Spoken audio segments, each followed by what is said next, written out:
கரூர் மாவட்டம் குளித்தலை அருகே காவிரி கூட்டு குடிநீர் குழாயில் உடைப்பு ஏற்பட்டு அரசு பள்ளி வளாகத்தில் குளம் போல் தேங்கிய தண்ணீரால் மாணவ மாணவிகள் அவதியடைந்தனர்.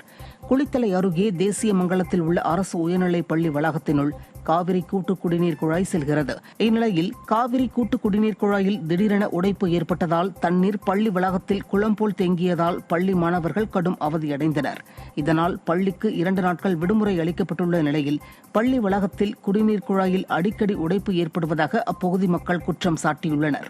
விடிய ஆட்சியில் அதிகாரிகளின் மெத்தன போக்கால் மாணவர்களின் கல்வி பாதிக்கப்படுவதாக பெற்றோர்கள் வேதனை தெரிவித்திருக்கின்றனர்.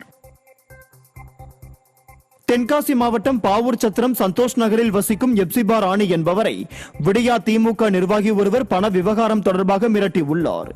இது தொடர்பாக காவல்துறையில் எப்சிபா ராணி புகார் அளித்துள்ளார்.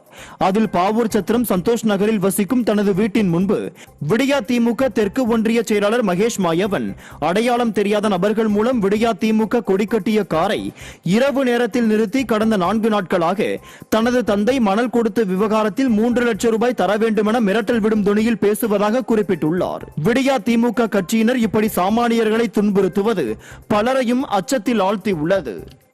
திருவண்ணாமலை மாவட்டம் பீமன் நீர்வீழ்ச்சியில் வெள்ளப்பெருக்கு ஏற்பட்டுள்ளதால் சுற்றுலா பயணிகள் அருவியில் குளிக்க தடை விதிக்கப்பட்டுள்ளது.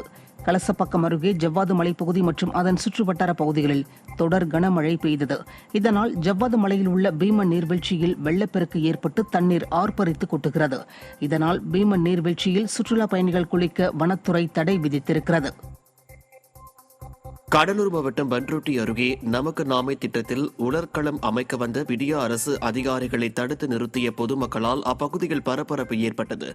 தொரப்பாடி பேரூராட்சிக்கு சொந்தமான நிலத்தில் உலர்களம் அமைப்பதாக கூறி அந்த இடத்தில் இருந்த 10க்கும் மேற்பட்ட பனை மரங்களை விடியா அரசு அகற்றியது.